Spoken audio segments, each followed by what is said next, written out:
Grandir, titre corrigé, au sein de l'adversité, libéré de sa tyrannie. Nous avons beaucoup insisté sur le fait hier que l'adversité n'est pas quelque chose qui vient de Satan. L'adversité fait partie du chemin que Dieu va choisir, ce que j'appelle la voie royale, pour amener toute chose à la perfection, ce qui est son dessein. Amener toute chose à la perfection en choisissant ce recto verso c'est écrit dans Ésaïe 45, 7, que nous avons lu, la prospérité et l'adversité. J'ai eu l'occasion de parler à une charmante jeune fille ce matin, membre de cette assemblée, et elle m'a proposé un mot plus intéressant que prospérité. Car quand on parle d'adversité, l'antithèse, ce serait la facilité. Alors, c'est celui, l'Éternel, qui parachève son dessein par ce recto verso de l'adversité d'un côté et de la facilité de l'autre. Combien de fois nous pouvons dire la vie semble facile, aisée, agréable, et à d'autres moments tout tremble, c'est la tempête. Et ce que nous avons vu hier, c'est que la tempête, l'adversité, est un moyen de choix pour Dieu, pour nous faire grandir. C'est le thème que nous allons développer ce soir, nous faire grandir en lui. L'adversité à laquelle nous ne nous soumettons pas d'une façon fataliste. On pourrait croire que c'est du fatalisme, tout ce que je raconte. Loin de nous cette pensée. Le fataliste dit, c'est Dieu qui fait tout ça, je ne suis qu'une girouette dans cette immense tempête qui souffle, je me retire, il fait tout. Ça, c'est le fatalisme. Nous allons voir que nous participons à l'adversité. Nous faisons face à l'adversité. Le fataliste s'écroule devant elle. L'être né d'en haut, c'est-à-dire celui qui peut voir en face une adversité débarrassée du mensonge que l'adversaire y glisse pour nous faire tomber. Cet être-là est un être qui réagit de la façon correcte, qui se mesure à l'adversité et qui, entre parenthèses, rappelle à l'adversaire qu'il est vaincu. Que c'est pas la peine qu'il utilise son mensonge avec lui. L'adversité, grâce à l'œuvre de la croix, retrouve cette puissance remarquable qui fera de nous grands en Jésus-Christ. Vous savez, hier, j'ai utilisé beaucoup d'images. Et vous vous rappelez, j'aimerais bien la resituer, cette image de la voiture sur une route. Pour ceux qui n'étaient pas là, une image typiquement physique qui illustre l'adversité. Tout est mouvement pour amener les choses à la perfection. Une voiture n'a de sens, sauf si elle est dans un musée, que pour rouler. L'effort transmis par la combustion de l'essence, l'effort amené sur la roue, l'effort de rotation qu'on appelle en mécanique un couple, va s'exercer sur le pneu. Et ce pneu ne fera rouler la voiture que dans la mesure où la route lui offre une résistance. Voilà l'adversité illustrée. Il faut la résistance de la route pour que la voiture avance. Si je diminue l'adversité en glissant entre le pneu, de l'huile, du verglas, je n'avance pas. Je patine, je déraille, tout se passe sauf le mouvement que je voudrais qu'il soit donné à ma voiture. Alors, grandir pour nous dans cette adversité, se mesurer l'adversité, dans l'image que je viens vous donner, c'est la chose suivante. Imaginez que sur les deux, je ne sais pas si c'est des roues avant, motrices ou arrière, peu importe, mettons, hypothèse, c'est les deux roues avant, que je dégonfle les pneus. Oh oui, vous allez pouvoir démarrer, c'est certain. Mais vous voyez, la voiture, brinque-ballante, aucune direction, ne peut pas prendre de vitesse. C'est presque aussi mauvais que d'être séparé de l'adversité, adhérence de la route, par du verglas ou de l'huile. C'est presque aussi mauvais. Un pneu dégonflé, c'est l'attitude d'un chrétien qui ne se mesure pas à l'adversité. C'est un dégonflé. Et ça patine, et ça ne va pas. Seigneur, éloigne de moi cette épreuve. Seigneur, pourquoi encore une épreuve? Oh, dis-moi pourquoi tu m'envoies cette épreuve et je suis prêt à y faire face. Toujours nos préconditions. À la limite, il y a le dégonflé qui dit « c'est comme ça, ça arrive, qu'est-ce que vous voulez que j'y fasse? Je me laisse porter par le courant. » Ça, c'est la voiture qui a perdu la direction. Plus de dessin, plus rien du tout. Être regonflé, c'est-à-dire donner aux pneus une réaction solide face à l'adversité de la route, ça, c'est l'attitude du chrétien face à l'adversité. Comment se mesurer à l'adversité? Et je vous rappelle que entre l'adversité et nous se tient le menteur, vaincu. Il le sait, on ne le sait peut-être pas. Il profite de notre ignorance. Il continue à déverser le mensonge en disant « Tu sais, il y a une épreuve maintenant. Eh bien, si tu regardes bien ta vie, c'est parce que tu as été désobéissant. » Ça se peut que ce soit ça la cause. Mais une différence fondamentale entre l'adversaire qui nous le dit et l'Esprit de Dieu qui nous le dit. Quand l'adversaire le dit, il nous accuse, on se sent écrasé. Et il monte au trône de grâce et il nous dit, tu vois, ce Pierre, Paul, Jean, tu vois ce qu'il a fait? Il a transgressé ton ordre, tu dois le punir. Et je considère que l'épreuve que tu lui envoies, c'est une punition. Voilà ce qu'on entend en soi. Voilà le menteur au travail. Il peut nous dire aussi, cette fois-ci, tu sais, cette épreuve-là, elle va te casser les reins. Tu t'en sors pas. Mais vraiment, il n'y a pas d'issue. Alors on est pris d'un désespoir. Et souvent, d'autres en rajoutent. Vous savez, rien de tel qu'une assemblée chrétienne, souvent, pour que des âmes bien charitables viennent vous dire, c'est parce que tu as péché. C'est les amis de Job, ça n'a pas changé. C'est toujours la même histoire. C'est un éternel recommencement. Non, savoir, saisir la force que Dieu nous donne. Et nous, comme nous allons le voir, c'est en Christ, dans l'œuvre de la croix qu'on la découvre, ça vous regonfle votre pneu. Et entre l'adversité et nous, celui qui joue à l'adversaire, au menteur, on peut lui dire, toi, écrase-toi, t'as rien à faire. Tu as été vaincu une fois pour toutes. Tes mensonges ne passent plus avec moi. Dieu me fait l'honneur de l'adversité et me met en position d'y faire face, là je vais avancer. Comme une voiture sur une route bien macadamisée, elle les pneus bien gonflés. C'est pas la peine de mettre du verglas ou autre chose, rien à faire. Alors, nous partons. Nous partons et sans cesse, nous vivons ce que le prophète Ésaïe a vécu, ce recto verso, des moments où les choses sont faciles et les moments difficiles. Et j'aimerais, puisqu'on a lu Ésaïe 45, 7, j'aimerais qu'on reprenne un peu ce texte et surtout que l'on découvre dans l'Ancien Testament des échos à ces paroles du prophète. Par exemple, poussons un peu plus loin, Ésaïe chapitre 54, verset 16. Nous lisons ces paroles, et c'est l'Éternel qui parle. « Voici, j'ai créé l'ouvrier qui souffle le charbon au feu. » Ah, j'ai perdu le texte, voilà. « Et qui fabrique une arme par son travail. Mais j'ai créé aussi le destructeur. J'ai créé le destructeur, dit l'Éternel, pour briser cette arme. Qui comprendra les voies du Seigneur? Ses voies ne sont pas nos voies, nos pensées ne sont pas ses pensées. » Continuons encore, d'autres textes. Lamentation de Jérémie. C'est un livre peu invoqué qui se trouve tout de suite après le prophète Jérémie. Et nous allons lire le chapitre 3, les versets 37 à 39. Lamentation de Jérémie, chapitre 3, versets 37 à 39. Qui dira qu'une chose arrive sans que le Seigneur l'ait ordonné?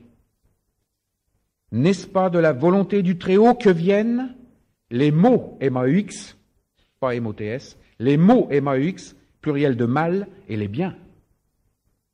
Pourquoi l'homme vivant se plaindrait-il? Que chacun se plaigne plutôt de ses propres péchés. Et nous continuons. Le prophète Amos.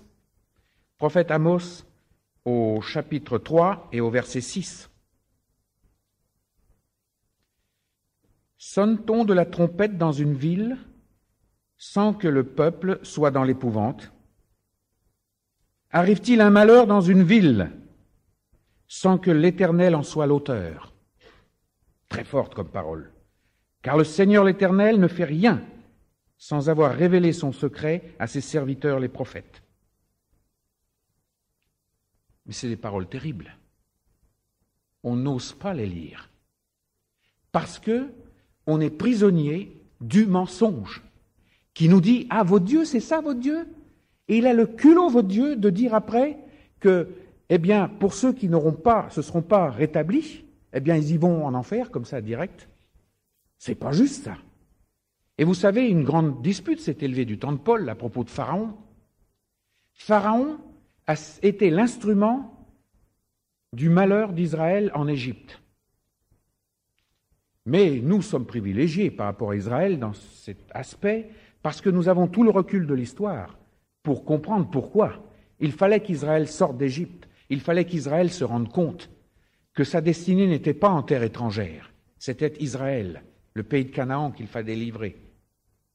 Alors, Dieu a suscité Pharaon pour amener la misère sur Israël.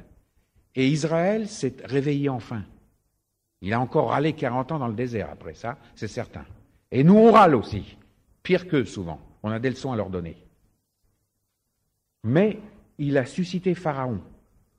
Et une fois que Pharaon avait accompli la mission à contre-cœur, eh bien, Pharaon a été proprement liquidé, diraient certains.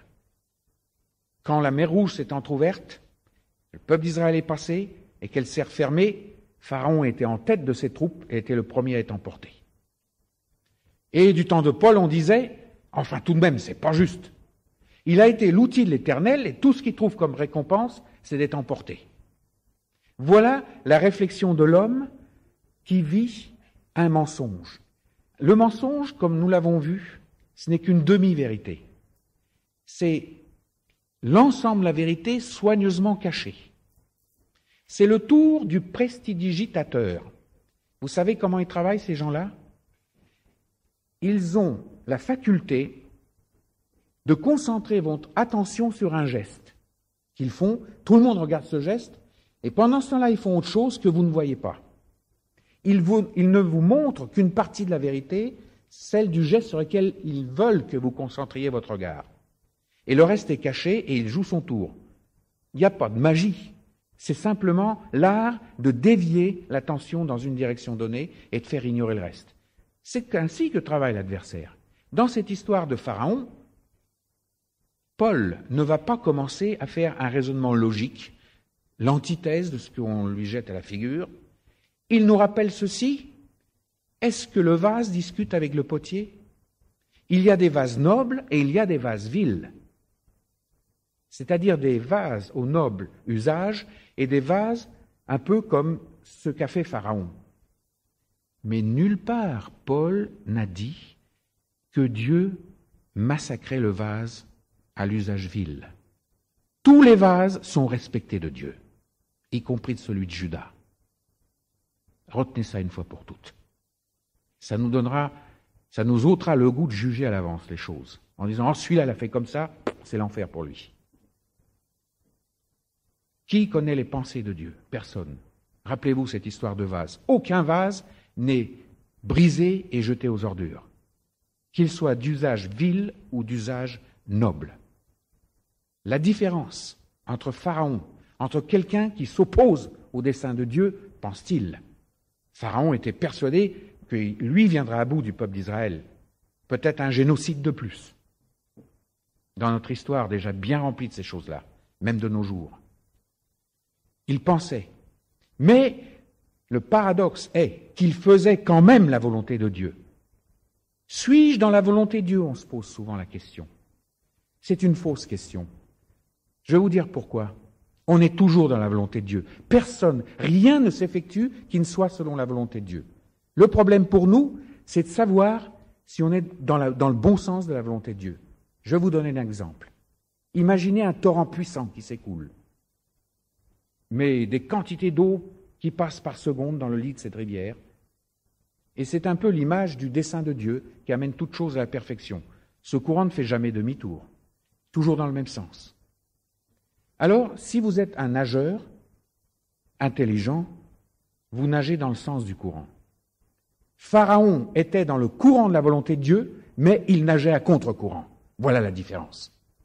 Ça veut dire que pour lui, il se voyait s'opposer au courant de Dieu, de la volonté de Dieu, de libérer Israël, mais en fait, le courant l'emportait toujours dans le même sens. Personne ne remonte le courant. Personne. Même pas les plus grands dictateurs de ce monde. Même pas ceux qui organisent les génocides. Personne ne remonte le courant. Tout le monde est emporté, même en nageant à contre-courant. Seulement la différence fondamentale, si dans notre vie, nous faisons exprès quelque chose qu'on sait, ça ne correspond pas à la volonté de Dieu, eh bien, on s'épuise, on se fatigue, tout comme un nageur à contre-courant. Chercher la volonté de Dieu, c'est faire que sa propre volonté s'aligne sur celle de Dieu. Il n'y a que l'œuvre de la croix qui permet de le faire. Par nous-mêmes, on ne sait pas. On ne peut pas. Il n'y a rien à faire. Alors, quand notre volonté s'aligne, elle fait un demi-tour et va dans le sens de celle de Dieu. Et là, on peut faire la planche, on nage bien. Ça va tout seul, souvent. Vous voyez la différence? On est toujours dans la volonté de Dieu, même quand on s'oppose à elle. C'est une grande découverte que vous ferez dans la parole quand vous l'approfondirez. Alors, puisque l'adversaire est vaincu, qui essaye de nous faire croire qu'en nageant en contre-courant, on va remonter quelque part, puisque son mensonge est enlevé, et que la croix nous donne cette puissance, cette limpidité de discernement, autant de Dieu, pas au nôtre. Là encore, la chair, notre pire ennemi, nous dit, essaye de connaître la volonté de Dieu. Allez, fais ceci, fais cela. La chair nous pousse. C'est normal. Vous savez, la chair, c'est pas seulement des volontés stupides. Souvent, on a l'impression qu'on a du bon sens. C'est du bon sens de dire cherche la volonté de Dieu. Mais chercher la volonté de Dieu, c'est chercher Dieu. Parce que Dieu et sa volonté, ça ne fait qu'un. Et Dieu, vous pouvez le chercher une vie entière.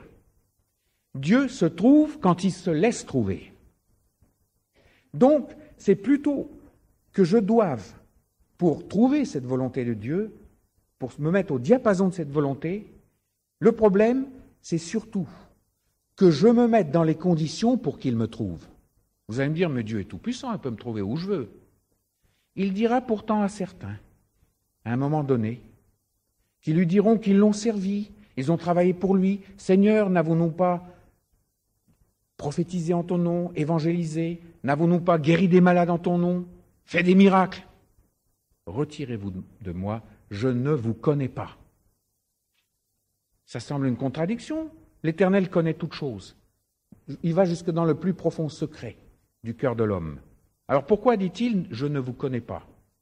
Connaître, c'est faire un avec. La connaissance, ce n'est pas une relation d'un sujet à un autre ou d'un sujet à un objet. La connaissance, dans le sens de la parole, c'est faire un avec. Alors, quand il dit « je ne vous connais pas », c'est parce que je n'ai jamais pu faire un en vous et avec vous. Vous ne m'avez pas laissé. Vous avez voulu toujours faire bande à part, faire quelque chose, vous, pour moi, alors que mon dessein, ce n'est pas que vous fassiez quelque chose pour moi, c'est que moi je fasse quelque chose pour ma gloire à travers vous et avec vous. Voilà toute la différence. À ce moment-là, on nage dans le sens du courant. Alors, se mettre à l'écoute de la volonté de Dieu, c'est faire le ménage. Et ça, même, on ne sait pas le faire. Il n'y a rien qu'on puisse faire. Mais c'est désespérant, ça donne le vertige. C'est le bon vertige. C'est exactement au centre de Golgotha qu'on est là. Quand on réalise qu'on ne peut rien faire, on ne peut pas rencontrer Dieu, on ne peut pas trouver sa volonté, on voudrait bien se mettre à l'écoute, on ne sait pas quoi faire pour faire le ménage, et quand même l'Esprit nous montre ce qui ne va pas dans notre vie, des façons de nous attacher à des œuvres mortes. Par exemple, vouloir se mettre toujours en avant, c'est très flatteur de se mettre en avant, ou tant d'autres choses, des impuretés par-ci, un manque de pardon par-là. À chaque fois, on se dit ça doit être mis en ordre, on fait un effort, et le plus vite on se rend compte qu'on n'arrive à rien, le plus vite on fait du progrès. On arrive à un moment à un état d'immobilité totale, celui de la mort. Alors quand la mort arrive, commence la vie. la vraie vie, la vie qui dure éternellement. Nous sommes enfin entièrement au pied de la croix, entièrement crucifiés avec lui. Il faut arriver à un constat d'échec 100%. Il n'y a pas de vie avant. L'Esprit s'y donne pour le faire. Sans cesse, il nous éclaire, mais l'Esprit travaille toujours en accord parfait avec la croix. Rappelez-vous ce que dit l'apôtre Jean. Il nous dit que l'Esprit de Dieu travaille en accord parfait avec l'eau et le sang. Vous remarquerez l'ordre. Il n'a pas dit le sang et l'eau, il a dit l'eau et le sang. L'eau, ensevelissement. Nous avons été crucifiés et ensevelis avec lui. Le sang, c'est la puissance qui me coupe de mon passé. Nous y reviendrons tout à l'heure au niveau des blessures de l'âme. La puissance qui me coupe de mon passé. Mais cette puissance ne s'exerce pas avant que je n'ai été enseveli. Mais on n'enterre pas des vivants, sauf dans des cas horribles. On enterre des morts. Il faut que je sois mort et enseveli. Ça, c'est l'œuvre de Dieu. C'est déjà fait à la croix. Quand j'entre dans cette mort, et c'est pas confortable, et cet ensevelissement, et c'est angoissant, à ce moment-là, j'émerge dans une vie nouvelle, et je constate que le sang de Jésus est tout-puissant pour me couper une fois pour toutes de mon passé. Voilà l'œuvre de la croix, et l'Esprit de Dieu, sans cesse, m'emmène à la croix. On croit que l'œuvre de l'Esprit, c'est d'amener des charismes, des prophéties, des paroles de connaissance, le don des langues. Ça, c'est ce qui suit. Les signes ne précèdent pas, ils suivent. Ce qui précède tout, le seul événement où Dieu rencontre l'homme, c'est en Jésus-Christ crucifié. Le glorifié ne vient qu'après, pas avant. S'il est venu avant, c'est qu'une image que nous sommes fabriqués de lui. Là, un sérieux ménage à faire.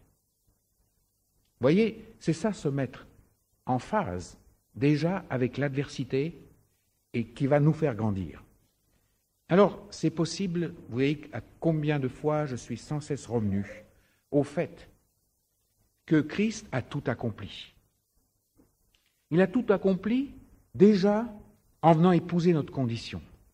Il a épousé tout ce que nous sommes. Il a épousé nos faiblesses, nos tentations. Regardez la tentation dans le désert. Il a connu ce brisement. Lui, fils de Dieu, il pouvait faire exactement ce que Satan lui suggérait de faire dans le désert. Mais sans cesse, il ramenait les choses à la vision de sa mission, de ce que Dieu veut faire à travers le Christ incarné. Et vous remarquerez que Satan utilisait la parole de Dieu. Frère, il y a là une leçon pratique, sœur aussi. C'est que ce n'est pas n'importe qui vous balance des versets à la figure qui parle nécessairement de la part de Dieu. Ah oui, souvent. Par exemple, dans les divisions que rencontrent nos églises, les deux parties face à face s'envoient des obus calibre 105, des versets dans tous les azimuts. Vous savez, comme à Sarajevo, il en tombe de partout. On se sert de la Bible comme d'un réservoir à munitions. Et on s'envoie des textes entiers. Et on se traite de pharaon, etc., etc. Voilà où on est arrivé. Satan sait aussi utiliser la parole. Et certes, il la connaît peut-être beaucoup mieux que l'ensemble de nous. La connaissance de la parole n'est pas une preuve de salut. Parce que si elle l'était, on serait des manipulateurs de la parole, à notre propre profit. Pour défendre notre cause, on s'estime en bon droit. Non, nous sommes devant le sacré de ce qui s'est passé dans le désert. Il a complété la parole, il l'a remise dans le contexte. Avec quelle douceur. Et non seulement il a épousé nos tentations, nos faiblesses, il était tenté comme nous à tout point de vue. Vous vous rappelez ce que dit Hébreux, chapitre 4, verset 15, vous lirez ça chez vous. Il a été tenté comme nous de toutes les manières. Et moi je déplore le film La tentation de Jésus-Christ. C'est mettre le projecteur sur quelque chose qui était évident depuis le départ. Comme si Jésus-Christ était un être complètement à l'abri des tentations. Mais la parole nous rappelle qu'il a été tenté de 1001 façons. Et ils oublient l'essentiel dans ce film, c'est que lui a triomphé, il n'a jamais péché. On dit, oh c'est le Fils de Dieu, nous on n'en est pas là. Mais c'est notre vocation. C'est ça, se mesurer à l'adversité. L'adversité et la tentation. Tenir la route dans un véhicule qui avance, c'est être tenté et ne pas pécher. Car le péché, ce n'est pas la tentation, le péché. C'est ce qu'on va faire de la tentation. C'est là que peut résider le péché. Rappelez-vous cette différence. Le menteur vous dit, ah, t'es tenté encore, t'es encore faible, tu vois, oh, tu vas être eu là, ah, tous les coups, tu vas descendre en flamme là. Il dit, non, non, non. Tentation, Christ a été tenté. Tant que je serai sur cette terre, j'aurai des tentations de toutes sortes, y compris celle du découragement dans l'épreuve. Mais je sais qu'en lui, je suis plus que vainqueur. Et que je ne sombrerai pas dans le péché, pas par ma force, parce que Satan nous insuffle dans un dernier effort. Alors fais un effort, il nous dit. Puisque tu ne veux pas pécher, alors tiens-toi, résiste. Tu es un homme, tu es une femme, maintenant tu es mûr. Allez, résiste, fais des efforts. Et c'est là qu'on s'écroule. Et Dieu permet qu'on s'écroule, ne serait-ce que pour nous faire réaliser qu'on a tenu trop à nos propres forces. Même quand on chute, c'est un pas en avant. Nous sommes en toute chose plus que vainqueurs, car toute chose concourt à notre bien. Ça ne justifie pas la chute. Parce que j'en ai connu qui disaient « Ah, bah, puisque c'est un pas en avant, bah, j'irai de chute en chute. » Alors là, c'est se faire l'avocat du menteur. C'est jouer son jeu. Bien sûr, nous sommes repentants dans une chute, mais nous tirons dans l'humilité les leçons que le Seigneur nous enseigne. Et là, on a progressé. Oui, il a été comme nous, nous a épousés dans l'angoisse de la mort. Et quelle angoisse pour lui! Comme je l'ai dit l'autre jour, c'est le seul être incarné au monde de chair et de sang qui ait vécu une coupure totale vis-à-vis de l'amour de Dieu. Dieu a tourné sa face. C'est le seul qui a subi ça. Il a été plus loin que nous. Donc il a subi l'adversité avec tout son poids de mensonge et la séparation ultime. Il est descendu les morts, il est descendu aux enfers. Mais aux enfers, il a révélé que c'était plus qu'un être incarné, il était aussi, quoique fils de l'homme, il était fils de Dieu. Il a pris l'adversité, la puissance de mensonge, et lui a tordu le cou une fois pour toutes. C'est fini. Cette puissance est vaincue dans les lieux célestes. Et notre mission, c'est de traduire cette victoire dans les lieux terrestres. Car Matthieu 18, 18 dit « Ce que vous lirez sur la terre, non, mauvaise traduction, sera sur terre ce qui a déjà été lié dans les cieux. » Voilà la vraie traduction. Une formule grecque qui n'est plus usitée, qui a mis dans le panneau 99% des traducteurs. On n'en connaît que 3 qui ont rétabli. Ce que vous lirez sur terre sera, entre parenthèses, sur terre, ce qui a déjà été lié dans les cieux, c'est l'œuvre de la croix, et ce que vous délirez sur terre sera ce qui a été délié dans les cieux. C'est déjà fait. Christ a dit tout est accompli, il n'y a plus rien à accomplir dans les lieux célestes. Tout est fait. Il n'y a plus qu'à le traduire sur terre. On voudrait le voir sur des multitudes, des délivrances, des âmes qui se tournent vers lui, et on oublie soi-même. Commençons par montrer que nous avons été déliés du mensonge, en acceptant par la foi que c'est déjà fait pour nous là-haut. Tout est accompli, dit Jésus. Il n'y a plus rien à ajouter. Il n'y a plus qu'à traduire. Et c'est là que Dieu travaille, en Christ, à travers nous. Oui, il a épousé notre mort. Et il nous a fait mourir avec lui. J'aime beaucoup ce que dit Paul dans Romains 6, verset 4, mais j'aimerais le lire mot à mot de la traduction anglaise de Phillips, car Phillips y ajoute une dimension particulière. Romains 6, versets 4, 5, 6 et 7. Excusez-moi si mon français n'est pas à la hauteur, je vais traduire mot à mot. Voici ce qu'il est dit. Nous sommes morts et nous avons été ensevelis avec lui dans le baptême, l'ensevelissement, l'eau, traduit beaucoup plus que simplement une cérémonie d'attachement à une église. Ça traduit le fait qu'on témoigne au monde que nous sommes morts à nous-mêmes, ensevelis, de telle façon que, comme lui a été aussi ressuscité des morts par cette remarquable révélation de la puissance du Père, nous aussi nous puissions nous lever à la vie sur un niveau complètement différent. Si nous avons partagé dans sa mort, nous partagerons aussi dans sa résurrection. N'oublions jamais que notre moi, notre vieux moi, si cher à nous, notre moi est mort avec lui sur la croix afin que la tyrannie du péché sur nous puisse être brisée. Car un homme mort, on peut dire qu'un homme mort est décidément quelqu'un de libéré de la puissance du péché. C'est ça que ça veut dire. Ça veut dire que la tyrannie de l'adversaire est morte avec notre mort.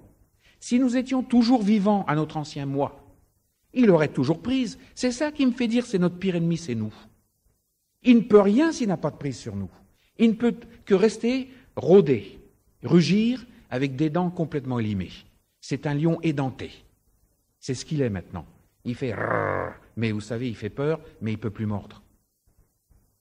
Alors, ce n'est possible que parce que sa tyrannie a été brisée. Mais elle a été brisée parce que nous sommes morts. Une maladie peut être une tyrannie. Quelqu'un qui meurt, il n'emporte pas sa maladie dans la tombe, elle reste dans son corps.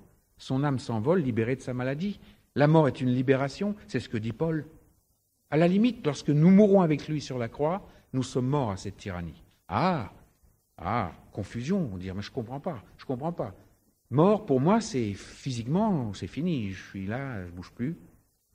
Ça, c'est la dernière étape. Il y a une mort bien plus importante à vivre. Vous voyez le paradoxe, vivre une mort. C'est laquelle? Qu'est-ce qu'une mort? La mort est un démantèlement. Vous voyez, là, je suis debout, mes yeux sont bien dans mes orbites, mes mains, j'ai beau secouer. La main, les doigts restent bien accrochés, ils ne tombent pas. Il y a un ciment invisible qui tient cela. On l'appelle la vie. La vie, c'est invisible. Personne ne sait ce qu'est la vie. Tout le monde sait, encore plus dans le monde de la science, il y a des docteurs ici, comment la vie s'exprime. Tout le monde sait comment le vent s'exprime, en faisant bouger des feuilles, mais personne n'a jamais vu le vent directement, personne n'a jamais vu la vie. Ne croyez pas, quand on vous dit que la science explique la vie, elle n'explique rien du tout de la vie, elle explique comment la vie s'exprime dans un corps, c'est tout, sans plus. Eh bien, ce ciment invisible, cet âme-esprit, à un moment se retire. Alors, quand quelque chose qui était tenu par un ciment voit son agent de liaison, si j'ose dire, de cohérence se retirer, eh bien, les choses ne sont plus tenues, elles se désagrègent. C'est ce qui se passe dans un corps. Et si je fais souffler une vie nouvelle, un nouveau ciment, à ce moment-là, tout se réassemble, c'est la résurrection de Lazare. Ça sera la nôtre, dans des corps glorifiés. La mort, c'est ça. Le malheur, dans une vie qui a prise, ou sur laquelle l'adversaire a prise au niveau de l'épreuve, de l'adversité, c'est-à-dire par son mensonge, le drame, c'est parce que nos priorités, ce que nous voyons de la vie, de nous-mêmes, de Dieu, de notre religion, peu importe, c'est assemblé dans le mauvais ordre. Les bases de notre foi ne sont pas fausses. Nos talents, c'est quelque chose, c'est un don de Dieu. Mais nous les avons pris comme pour nous-mêmes et nous les avons assemblés à notre façon. Nous avons construit notre vie et une fois qu'on l'a construite, même dans le sein d'une église, même dans le sein d'une responsabilité au milieu d'une église, nous l'avons fait nous-mêmes et on veut apporter ça en service au Seigneur. Le meilleur de nous-mêmes, nous lui disons. Le grand scandale de la croix, vous voyez, Paul en parle du scandale de la croix, c'est de crucifier pas seulement les mauvaises choses, mais les bonnes. Parce que Dieu n'est pas intéressé du tout par ce qui est bon, même le très bon. Vous savez que dans Genèse, Dieu considère la création, il vient d'y placer l'homme, et il dit, voici, tout cela est très bon. Et le mot « très » s'écrit d'une façon telle qu'il est synonyme de mort en hébreu. Ça veut dire que Dieu se réjouit, car enfin, l'histoire peut démarrer, l'histoire de l'homme, de sa civilisation, il y a le ferment de la mort dedans. Vous allez me dire, mais quel Dieu macabre. Pas du tout. Parce qu'il sait que ce qu'il a produit en premier jet, cette première version, ce prototype, n'a aucun sens. La chair et le sang n'hériteront jamais le royaume de Dieu. Péché ou pas péché. N'hériteront jamais. Ce n'est pas son dessein. Et il veut amener ce qu'il a construit en première version dans une version finale. Et c'est le fameux passage du premier B au deuxième B qu'on a vu hier, dans Abba, du Père. Il le fait à travers un démantèlement et un rassemblage dans un ordre nouveau, le royaume de Dieu. Voilà ce qu'il fait. Les religions du monde ont pressenti tout cela. Et maintenant, il y a un syncrétisme, une synthèse des religions du monde. Tout le monde pense à un nouvel ordre. Même nos grands présidents des grands pays parlent d'un nouvel ordre mondial. Tout le monde sait que tout est promu à un ordre nouveau, seulement c'est toujours le même ordre ancien. On a changé sa devanture, mais c'est toujours la même chose. Non, le changement d'ordre dans l'œuvre de la croix, ce n'est pas un changement de devanture. Ce n'est pas une réparation de l'ordre ancien. Nous le verrons au niveau de la cure d'âme. Ça n'a rien à voir. On ne répare pas. La croix ne répare en rien. La croix brise, reprend les éléments brisés et les rassemble dans un ordre nouveau. Celui-là est éternel. C'est celui du royaume de Dieu. Voilà le scandale de la croix. Dites à quelqu'un que tout ce qu'il y a de bon en vous, ça a été crucifié à la croix. C'est ça le scandale. On ne peut pas l'accepter. J'ai eu un jour un prêtre jésuite qui s'est levé et qui m'a dit, dans une assemblée où il y avait une conférence dont j'étais l'orateur, « Ça, je ne peux pas l'accepter. » il dit. Nous sommes beaucoup à ne pas pouvoir l'accepter, parce que c'est un scandale. Et c'est dans ce scandale que réside la puissance, et c'est dans ce scandale que l'Église va se retrouver d'ici la fin du siècle. Car ce scandale est passé sous le tapis. Et l'Église, en conséquence, a perdu de sa puissance. L'Église, moi je vous parle comme quelqu'un qui voyage beaucoup, de l'autre côté de la barrière. Je vous dis que l'Église...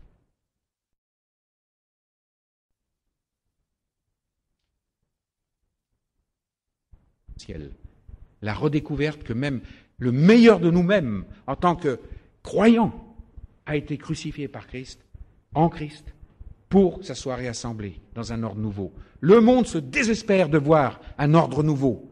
Et ce que nous lui présentons, c'est un ordre ancien, avec une morale en plus, un fardeau supplémentaire qui pèse. Tu ne feras pas ci, tu ne feras pas ça, tu te forceras à lire la Bible, tu te forceras à prier, tu iras aux réunions. Le monde n'en veut pas, et il a raison. Nous lui avançons un ordre ancien, restauré, un manteau déchiré sur lequel on a collé des pièces de drap neuf. Et on a fait une double ruine. On a déjà prélevé des pièces de drap neuf dans un manteau neuf, il est plein de trous maintenant, parce qu'on a prélevé des pièces de drap neuf, et on les a collées sur un ancien manteau qui va de toute façon aller à la ruine, et sa ruine sera encore plus grande. Voilà la pagaille qu'on a fait dans le monde. Je pars peut-être d'une façon sévère. Dieu nous le dit avec beaucoup plus d'amour que je le dis. Et il nous dit que non seulement il a de l'amour quand il nous le rappelle, mais que d'ici la fin du siècle, il va remettre tout ça en ordre. Et vous allez voir, c'est extraordinaire ce qu'on va vivre. On ne l'a jamais vécu dans l'histoire. Beaucoup le verront ici. D'ici la fin du siècle. Regardez notre jeunesse, c'est par là que ça va commencer. L'adversaire, l'adversité est élément moteur dans tout cela. Christ a pris tout cela sur lui. Christ s'est avancé. Et en prenant notre condition, il n'a fait que dans un dessein bien net, c'est de briser la puissance du menteur, de la lui retirer, afin que la création puisse continuer, afin qu'enfin ça puisse se mettre en marche. Car jusqu'à là, ce n'était pas une marche. Si la chair et le sang n'héritent pas le royaume de Dieu, ça veut dire que même si nous restons bien confiés en dévotion dans notre religion, notre pratique religieuse, fidèles au culte dans la parole, uniquement comme un devoir, uniquement comme une bonne couverture, une bonne excuse, tout ça, à plus ou moins long terme, va patiner et s'arrêter. La voiture va s'arrêter. Elle n'ira pas plus loin. Parce que ce n'est pas ça que Dieu a prévu, c'est uniquement pour ça. Et n'essayons pas de restaurer l'ancien ordre en demandant une onction supplémentaire de l'Esprit. Si on la demande, on l'aura. Mais l'Esprit nous amènera où ? À Golgotha. Et là, on n'en veut pas. On veut retourner plutôt à des dons spirituels, mais Golgotha, on n'en veut pas. Tant que l'Église n'est pas revenue à Golgotha, il n'y aura aucun réveil, c'est moi qui vous le dis. Et ça a été l'histoire des grands réveils. C'était toujours un retour de l'Église au calvaire. Réaliser à quel point il fallait vivre ce brisement pour entrer enfin dans une vie nouvelle, authentique. Alors, dans cette perspective, Christ est au travail. Christ est au travail et il permet qu'à notre tour, lorsque nous entrons dans cette marche qui commence enfin, le mouvement a enfin lieu, nous faisons face à l'adversité, les pneus sont bien gonflés, la route est bien sèche, la voiture roule. Dans cette marche, nous grandissons. Dans l'exemple de la voiture, c'est la distance qui s'agrandit. Nous nous éloignons de plus en plus de ce que nous avons laissé derrière et nous allons droit vers l'objectif fixé. la souffrance que nous éprouvons, car l'adversité, c'est la pression extérieure ou intérieure, peu importe, mais notre réaction, nous sommes des êtres de chair et de sang, nous ne sommes pas de bois, c'est la souffrance. Elle est toujours là. La croix n'a pas retiré la souffrance. Elle a retiré l'aiguillon de la souffrance. La croix n'a pas retiré la mort. Elle a retiré la pesanteur de la tyrannie qu'il y avait derrière, c'est-à-dire ce point de non-retour. Si l'on mourait sans être en Christ, eh bien, on le perdait à jamais. Ce qui a été retiré, c'est cela. La mort est redevenue ce qu'elle était avant la chute, un sommeil, une transition dans la paix. Même si ça comporte une souffrance physique, mais une souffrance est aussi oubliée dans cette transition à un moment donné. Nous transitons vers l'éternité. Alors, dans ces conditions, la souffrance sur terre que nous ressentons se sublime, comme j'ai dit hier, nous transforme, nous fait grandir, et elle devient une force de croissance en Christ. Nos statures s'agrandissent. La souffrance du corps, elle est toujours là. Vous vous rappelez ce que dit Paul à propos de l'homme extérieur, je crois que c'est dans 2 Corinthiens, chapitre 4, là, je vais vous lire rapidement ces versets, ils sont extraordinaires, 16, 17 et 18. 2 Corinthiens 4, 16, 17, 18. C'est pourquoi nous ne perdons pas courage, et lors même que notre homme extérieur se détruise. Et nous cherchons vite à le réparer. On court aux réunions, on prie pour les malades. Vite, c'est normal. C'est normal. Je ne dis pas que ce soit anormal, mais nous fixons ça en première priorité. Nous faisons de Jésus un guérisseur, une médecine parallèle. C'est un sacrilège. La voie que Dieu choisit peut être la voie de la guérison miraculeuse. Mais ne lui imposons pas cette voie comme la seule voie. Il a ces voies que nous ne connaissons pas. Et notre voie peut être celle d'une souffrance où il n'y a pas de guérison miraculeuse. Savoir assumer cela, c'est être triomphant, plus que vainqueur. Ne pas l'assumer, c'est être un pneu dégonflé. Nous n'adhérons plus, nous patinons. Même notre homme extérieur se détruit, notre homme intérieur se renouvelle de jour en jour. Car nos légères afflictions du moment présent produisent pour nous, au-delà de toute mesure, un poids éternel de gloire. Parce que nous regardons non point aux choses visibles, mais à celles qui sont invisibles, car les choses visibles sont passagères et les invisibles sont éternelles. Nous savons en effet que si cette tente où nous habitons sur terre est détruite, nous avons dans le ciel un édifice qui est l'ouvrage de Dieu, une demeure éternelle qui n'a pas été faite de main d'homme. L'homme extérieur, l'homme intérieur. On a entendu parler un peu de ça dans le mot guérison intérieure. Ça, c'est la vue freudienne. La guérison intérieure ne correspond à aucune perspective biblique, dans le sens de son vocabulaire. L'homme intérieur, c'est celui qui n'a pas de guérison, besoin de guérison. C'est l'homme éternel. Pourquoi elle dit extérieur-intérieur? Est-ce que c'est quelque chose qui est au-dedans de nous, qu'on ne voit pas à l'intérieur? Et l'extérieur, c'est notre peau, tout ça? Non, pas du tout. Si vous lisez ça dans le grec, c'est un mot en suspens. L'homme extérieur a et l'homme intérieur a. Voilà ce qui est écrit en grec.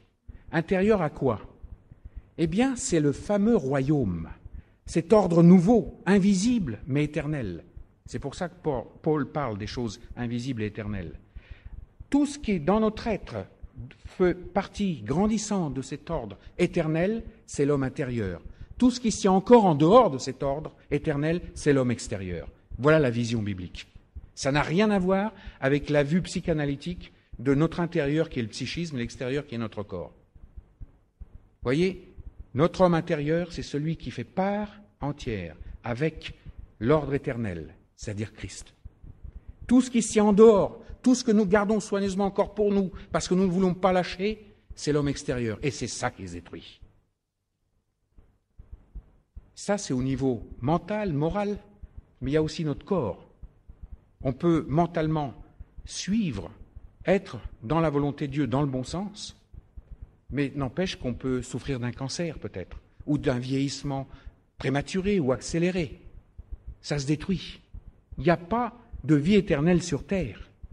C'est l'entropie pour les physiciens qui seraient dans la salle. C'est une fonction de désordre de l'univers qui est présente partout. Dieu n'a jamais fait l'ordre premier, les premiers cieux et premières terres, pour être éternel. L'homme n'a pas été fait pour être éternel sur terre. L'homme est affecté de l'issue finale depuis le départ. Ce que la chute fait de cette mort, elle en fait une tyrannie. Ce que la croix fait, elle ne sort pas la mort de l'image, elle enlève l'aiguillon, la tyrannie. Mais un jour, une fois que le temps et l'espace sont terminés, même la mort ne sera plus. Voilà une vision correcte. Chers amis, c'est très important de faire ce point. Alors, en attendant, nous souffrons. Souffrance du corps, souffrance de l'âme-esprit. Nous y voilà, en plein dans les blessures de l'âme. Il y en a eu des choses dites, et de la confusion, et du patinage et du dérapage non contrôlé, et des collisions de toutes sortes, et surtout très peu ou pas du tout de délivrance. J'entends à long terme, car un des grands drames de ce qui est le plus populaire dans la cure d'âme, c'est de voir un soulagement que l'on croit être une délivrance, et ceux qui s'occupent de cela, soi-disant les maîtres de la cure d'âme, ne suivent jamais les gens sur 20-30 ans. S'ils pouvaient le faire, ils le verraient comme font les Américains en ce moment. C'est le désordre est pire après qu'avant. La ruine d'un manteau réparé avec des pièces de drap neufs est pire qu'avant. Car ils ont oublié que la cure d'âme n'est pas là pour réparer des blessures en forme de déchirure d'un manteau, en mettant des pièces de drap neufs. La vraie cure d'âme n'a rien à voir avec le replâtrage. La cure d'âme, c'est d'amener quelqu'un devant la seule œuvre qui ne répare pas, mais qui transforme. Dieu ne répare pas notre manteau, il nous donne un manteau neuf. Et ça fait toute la différence. Ça, c'est l'œuvre de la croix. Il n'y en a pas d'autre. Et ça peut être un scandale pour beaucoup. Surtout lorsque nous nous compromettons aux visions freudiennes et autres, où nous pensons faire comme eux. Eux n'ont pas la vision de la croix.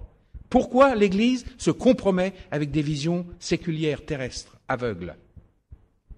La cure d'âme, c'est d'amener quelqu'un à réaliser ce qu'a fait l'œuvre de la croix. Et qu'a-t-elle fait dans le domaine de la blessure de l'âme? Une chose extraordinaire, la même. Qu'est-ce que l'âme? La Bible ne parle pas d'âme, elle parle d'un recto verso, on appelle l'âme-esprit. Le langage hébreu ne sépare pas l'âme de l'esprit. Si vous voulez, j'appellerais ça la trace de notre éternité dans ce qui est temporel, la matière. La trace de notre éternité, c'est d'abord une vocation d'éternité. Quand Dieu souffle dans nos narines un souffle de vie, il nous fait éternels, parce que son souffle est éternel. Mais de l'autre côté, c'est-à-dire, ça c'est l'esprit, l'autre côté de cette réalité, c'est l'âme, c'est-à-dire, si cette trace nous donne une vocation d'éternité, cette trace également interpénètre notre sensoriel. Nous souffrons, nous réalisons que nous sommes appelés à quelque chose, tôt ou tard. L'homme réalise qu'il y a certainement un être supérieur. Vous savez, dans toutes les civilisations, ça a été comme ça. Il a fallu un rationalisme absolument démentiel, alors que la raison était un don de Dieu à l'homme, pour évacuer cela. Ça a commencé avec Descartes. On a évacué l'esprit en disant que c'était des vues de l'esprit, c'est le cas de le dire, et qu'il n'y a qu'une chose de vraie, c'est la matière. Combien de philosophies se sont construites sur cela, qui ont égaré l'homme? Et si aujourd'hui nous sommes des civilisations en plein dérapage, ne cherchez pas la cause plus loin. C'est parce qu'on a menti en l'homme en disant qu'il n'était qu'une matière évoluée, organisée, il partit du néant pour y retourner. Voilà la philosophie vide dans laquelle on l'a mis, et maintenant on paye le prix. Non, c'est un mensonge de plus. Cette âme est éternelle, et elle nous rappelle, par moments, que nous sommes des créatures éternelles. Dieu a mis dans le cœur de l'homme la pensée de l'éternité. Et cette âme peut souffrir. En fait, quelque chose d'éternel ne souffre pas. Mais l'âme peut être empêchée de manifester notre vocation au niveau de notre conscient. En d'autres termes, on peut vivre un drame au niveau de l'enfance, dans la famille ou ailleurs, tellement fort que entre en nous une puissance de résistance, je ne dis pas c'est Satan, je ne dis pas ça du tout, entre en nous une version de mensonge qui nous dit que tout ça c'est pas vrai. C'est pas conscient, mais on s'oppose à tout ce qui fait la force de la vie en Christ, d'une façon inconsciente. Mentalement, souvent c'est pas vrai. Mentalement on est d'accord, mais dans le fond de soi-même, c'est soit le désert, soit le silence total, soit une réaction adverse. Et de ce fait-là, comme l'âme interpénètre le sensoriel, ce qui fait que nous ressentons, nous finissons par souffrir. Mais comme cette souffrance puise ses racines dans l'invisible, on ne peut pas remonter jusqu'à elle. Et la grande misère de toute tentative de cure psychanalytique et autres, et malheureusement beaucoup de la cure d'âme s'appuie là-dessus, c'est de prétendre connaître les causes. On ne voit que les apparences. L'analyse ne peut montrer que les apparences. Et à ce moment-là, subtil détail qui aussi apparaît dans la cure d'âme, on dit « Ah, mais ça, on reconnaît ça, frère ». Seulement, on demande à l'Esprit de nous guider vers le passé de cette personne, et c'est l'Esprit de Dieu qui nous montre l'invisible. Nous avons collé une mission à l'Esprit qui tient du blasphème. L'Esprit ne remonte jamais dans le passé. L'Esprit vous annoncera les choses à venir, Jean 16, 13. Toujours l'Esprit suit le mouvement du torrent. Dire que l'Esprit nous renvoie dans le passé, ça veut dire que l'Esprit remonte le courant. Voyez où est le blasphème? L'Esprit suit le courant et nous projette toujours vers ce vers quoi nous sommes destinés. Voilà la direction du travail de l'œuvre de l'Esprit. Alors vous allez me dire, mais alors, et le pardon dans tout ça alors? Il faut bien que l'être voie, par exemple, qu'il a refusé un pardon, des choses comme ça. Je brosse très vite ce tableau, on peut parler pendant des heures. Non. Ce qui est dit, c'est que le pardon, personne ne peut l'accorder. Voilà une vérité de plus qui peut tomber drue sur nos oreilles ce soir. Personne n'a le pouvoir de pardonner. C'est pas la peine de pousser quelqu'un à pardonner, c'est du temps de perdu. Dieu n'a pas créé l'homme pour que l'homme de lui-même pardonne. Le pardon est une puissance de Dieu manifestée sur la croix, une fois pour toutes. Le pardon, c'est pas moi qui le fais, je m'en empare par la foi de cette puissance, je fais corps un avec ce pardon, et à ce moment-là, je devrais dire nous sommes capables de pardonner. Et le nous, c'est Christ et moi. Parce que Christ a englobé l'autre qui m'a fait souffrir dans le même pardon. Il y a là une unité déjà toute prête. Entrer dans le pardon, c'est entrer ainsi dans une puissance que l'homme ne peut pas mettre en route, que Dieu seul met en route. Et là encore, il ne fera qu'à partir de l'œuvre de brisement de la croix. Alors essayez de faire que quelqu'un pardonne pour que ça soit réparé. On va aller sortir des textes sur le pardon, on va décoller des pièces de drap neuf et on va essayer de boucher les trous avec ces pièces de drap neuf. Et on amène une ruine très grande. L'âme-esprit connaît aussi l'adversité. La réponse est la même. Le mensonge a été dénoncé. Nous ne savons pas ce qu'il est, mais le mensonge a été vaincu. Nous le proclamons dans une cure d'âme authentique et nous voyons des délivrances authentiques s'opérer, sans avoir à rechercher dans le passé de la personne. Parce que ça, à la limite, c'est de l'occultisme. Nous avons été enterrés avec Christ. Entrer dans le passé, c'est déterrer des morts et essayer de savoir ce qui s'est passé. Nous faisons commerce avec les morts, et vous savez ce que l'Ancien Testament dit là-dessus, c'est en abomination à l'Éternel. Une forme très subtile d'occultisme s'est glissée dans l'Église, à fouiller le passé des gens. Le passé a été vaincu une fois pour toutes. Toutes choses sont devenues nouvelles. Voilà notre vision. Et nous le proclamons dans le nom de Jésus et la délivrance s'opère. Alors j'aimerais terminer en se posant la question de dire, mais que faire quand l'épreuve survient? Descendons sur le terrain le plus pratique possible. Supposez que demain une tentation arrive, ou une tuile nouvelle, ou la maladie d'un seul coup. Résultats médicaux montrent que je suis atteint d'un cancer. Ça, c'est une douche froide. Ça fait mal. Et bien d'autres, le deuil. On pourrait passer des heures à nommer les épreuves. Quelle doit être mon attitude dans la perspective de tout ce que nous avons découvert? La première chose, on peut se dire, est-ce que je crois encore à ma propre force de pouvoir résister à cela? Ça, c'est l'un des premiers bastions qui doivent tomber. Confesser devant le Seigneur que je ne suis que faiblesse, c'est faire un énorme pas en avant. Je vous donne un exemple rapporté dans la parole. Paul lui-même a connu une souffrance permanente. Il l'a appelée dans ses lettres l'écharde. Et même, ça allait jusqu'à avoir un ange éternel qui venait et lui donnait des paires de claques. Le souffletait. Vous voulez lire le texte, il n'est pas long. 2 Corinthiens 12, versets 7 à 10. nous lisons ceci. « Et pour que je ne sois pas enflé d'orgueil, à cause de l'excellence de ces révélations, il m'a été mis une écharpe dans la chair, un ange de Satan pour me souffleter et m'empêcher de m'enorgueillir. 3 fois j'ai prié, et peut-être qu'il a été voir les spécialistes de la cure d'âme. J'ai prié le Seigneur de l'éloigner de moi. Et ils ont fouillé, essayé de savoir ce que c'est. Et il m'a dit, « Ma grâce te suffit, car ma puissance s'accomplit dans ta faiblesse. Je me glorifierai donc, dit Paul, bien plus volontiers de mes faiblesses, afin que la puissance de Christ repose sur moi. C'est pourquoi je me plais dans les faiblesses. C'est pas un masochiste, c'est un réaliste. Là, c'est un pneu gonflé à pleine pression. Ça, c'est faire face à l'adversité. Je me complais dans les faiblesses, dans les outrages, dans les calamités, dans les persécutions, dans les détresses pour Christ, car quand je suis faible, c'est alors que je suis fort. Voilà le secret. Voilà le secret du comportement face à face avec l'adversité. Seigneur, je reconnais que l'adversité me fait peur. Je viens de découvrir que j'ai un cancer. Ça me fait peur, je suis terrorisé.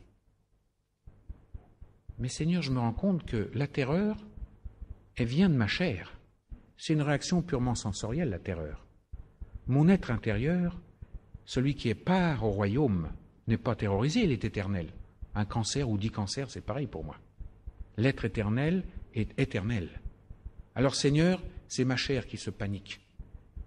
Seigneur, je me sens faible. Mais Seigneur, au lieu de dire « rends-moi fort pour que je résiste », c'est pas ça. Seigneur, je sais que dans ma vie, il y a encore d'autres petites ficelles, d'autres petits tiroirs d'une commode que je tiens secrètement fermés. Car je veux avoir mes propres façons de réagir, je veux me préserver un terrain sur lequel je peux me construire une résistance personnelle contre l'idée de ce cancer. C'est la réalité de ce cancer. Seigneur, ça aussi je te l'abandonne. Je t'ouvre tous mes tiroirs. Je suis 0 au point de vue force. Chers amis, ça va exactement dans le sens contraire des enseignements qui infiltrent de plus en plus nos églises dans le monde entier. Où on nous dit, estime-toi toi-même, réalise en quoi tu es fort, marque-le sur un bout de papier, partage avec les autres, sois convaincu que tu es encore un être qui tient debout sur tes pieds. Ça aussi, c'est un blasphème. C'est dans ma faiblesse que je suis fort. Confesser à Dieu sa faiblesse. Et quand je résiste encore, lui montrer, Seigneur, c'est vrai. Là encore, je pensais résister, mais je te l'abandonne. Et à ce moment-là, je suis vraiment au bord de l'abîme. Je suis terrorisé, je n'ai plus aucune défense, c'est ça la terreur. Et l'ennemi vient jusqu'à là me dire, mais tu es 0 maintenant, tu es un 0 parfait, tu es le dernier des crétins, tu n'as plus aucune résistance, tu t'es ignoré, tu t'es sali, tu t'es mis dans la boue. C'est ce qui nous souffle. Comment tu peux faire ça? Tu as pourtant des talents, tu as une capacité d'initiative, tu devrais faire quelque chose. Qu'est-ce que c'est que cette façon de confesser que tu n'es rien? Il est là jusqu'au bout. Et c'est le moment de lui asséner un soufflet à celui-là. En disant, t'as menti, t'as cru avoir raison de celui qui est monté à la croix. Il s'est complètement dépouillé pour nous de son autorité de Christ, de sa royauté. T'as cru venir à bout de lui, mais c'est lui qui est venu à bout de toi. Eh bien moi je te dis, tu ne viendras pas à bout de moi. Tu es vaincu et c'est pour toujours. Vous pouvez lui dire ça. Non pas tentation subtile, comme une espèce de, vous savez, de réflexe, une espèce de chose qu'on se répète dans le cerveau. On se dit qu'à force de dire que Satan est vaincu, eh bien peut-être on va retrouver un courage. C'est pas du tout. Si on n'est pas convaincu, il vaut mieux se taire et confesser devant le Seigneur que vous n'êtes pas encore convaincu de cela. Vous voyez, c'est ça la remise en ordre. Et alors tout démarre à ce moment-là. Cette écharpe de Paul aurait pu être enlevée. Dieu a choisi de la lui laisser. Votre épreuve peut être enlevée. Peut-être que d'un seul coup l'épreuve s'en va. Peut-être qu'elle reste. La chair va se paniquer en disant « Mais je croyais avoir tout fait, et puis voilà l'épreuve encore là. » Ah! La chair avait un désir bien arrêté. C'était bien polarisé ce qu'elle voulait faire, la chair. Elle n'était prête à se soumettre au Seigneur qu'à condition que l'épreuve s'en aille. Mais 0. C'est pas du tout l'intention du Seigneur. Ces voies ne sont pas nos voies. Seigneur, je ne sais pas ce que tu veux faire à travers cette épreuve. Je ne sais même pas pourquoi j'ai cette épreuve. Ça, c'est le nanisme spirituel, comme on disait hier. Je tiens à avoir un pneu gonflé. Je me mesure, je te regarde en face, cancer. Je te regarde en face, deuil. et je te regarde complètement dépouillé. Il n'y a rien que je puisse t'opposer. Mes chers amis, vous serez étonnés de voir avec quelle mesure vous serez envahis de paix. C'est le premier élément qui vient, une paix. Une paix extraordinaire. Vous êtes surpris, vous vous secouez, vous dites, c'est pas possible, est-ce que je suis drogué ou quoi? Non. Non, c'est une paix. Elle vous habite. Je l'ai vécu, ce serait trop long de vous faire des témoignages là-dessus. Une paix vous envahit. Alors que tout est là, le cancer, le deuil, tout est là. J'ai une paix extraordinaire, don de Dieu, tout vient de lui. Et de cette paix, je trouve enfin mon équilibre. Et je suis enfin prêt, sur le plan humain, à faire quelque chose. Je ne suis pas un fataliste. Peut-être qu'il y a une action à faire vis-à-vis de ce cancer. Dans le deuil ou le deuil des autres, il y a quelque chose à faire. Mais c'est à ce moment-là, au moment où j'ai perdu toute ma propre force, que j'ai acquis celle du Seigneur grâce à cette faiblesse, que je suis enfin prêt à agir. Je suis tout à l'écoute et le Seigneur me fait avancer très rapidement, suivant ses voies. Je ne pose aucune précondition, bien que la chair revienne toujours à la charge, en disant alors c'est pas encore fini cette épreuve. Ça c'est fini ça. Je suis prêt à l'assumer jusqu'au bout. Seule la volonté du Seigneur compte. Et ce n'est pas du fatalisme, c'est la vraie victoire. Parce que cette victoire sonne un glas retentissant dans les lieux célestes. L'ennemi, avec ses démons et ses lieutenants, n'a plus aucune prise sur vous. Et de ce fait-là, vous rayonnez dans le monde cette paix qui les surprend. Ils savent, peut-être ils vont finir par savoir que vous avez le cancer, ou ils savent que vous avez un deuil, et ils sont surpris par votre paix. Ils pensent, oh, il s'est drogué, il a dû se piquer. Puis ils regardent, non, il a tous ses esprits. Et ça impressionne. Là, c'est un témoignage. Chers amis, il n'y a pas d'autre issue. La joie s'installe, comme dit Jacques, parce que nous triomphons non pas de l'épreuve, mais de tout le mensonge dans lequel vous voulez nous entraîner. Et on finit par faire de l'épreuve son ami. Nous cohabitons avec elle, mais ce n'est plus par notre effort. Nous réalisons à quel point nous n'avons plus la crainte. Il n'y a plus là la crainte. La puissance de tyrannie a été enlevée. Nous vivons avec l'épreuve telle qu'elle était dans le plan de Dieu depuis le début. Et elle nous fait grandir. Et Jacques dira, à chaque fois qu'une épreuve revient, c'est avec joie que je l'accueille. Comme une amie. Ce n'est pas du masochisme. Il faut le vivre pour le croire. C'est ce que je souhaite pour chacun de nous. J'aimerais simplement rappeler cette béatitude. Vous savez ce que c'est, les béatitudes bienheureux? Eh bien, il y en a une, dans Jacques, précisément, au chapitre 5 et au verset 11. Il est écrit ceci. « Voici, nous disons bienheureux ceux qui ont souffert patiemment. » Il n'est pas écrit avec résignation. On croit souvent la patience comme une forme de résignation. Nous déclarons bienheureux ceux qui ont souffert patiemment. Et ensuite, il parle de la patience de Job, etc. Voilà une béatitude de plus. Et vous savez ce que ça veut dire bienheureux? C'est deux mots, bien et heureux. On a découvert que bien veut dire en accord complet avec le dessein de Dieu. Et le mot araméen qui a été traduit par heureux veut dire en fait heureux parce que libéré pour aller de l'avant. Voilà ce que dit le mot araméen qui a été traduit par heureux. C'était trop long de traduire une phrase, on a juste pris le premier mot de la phrase, heureux. Mais c'est heureux parce que libéré pour aller de l'avant. Et pourquoi? Parce que nous sommes enfin dans le sens du courant, dans le dessein de Dieu. Le dessein de Dieu qui est de faire de l'adversité sa force puissante pour nous faire grandir. Il l'a fait en Christ. Christ, par les souffrances qu'il a vécues, hébreu, est monté jusqu'à la perfection. Il n'était pas parfait avant? On croit ne pas être parfait, c'est péché. C'est pas vrai.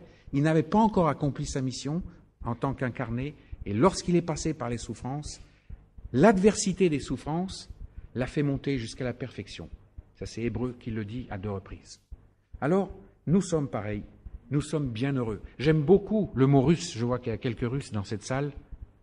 Je me permettrai juste un petit écart de quelques secondes. Bois-gêné. Il y a la racine bois et gêné.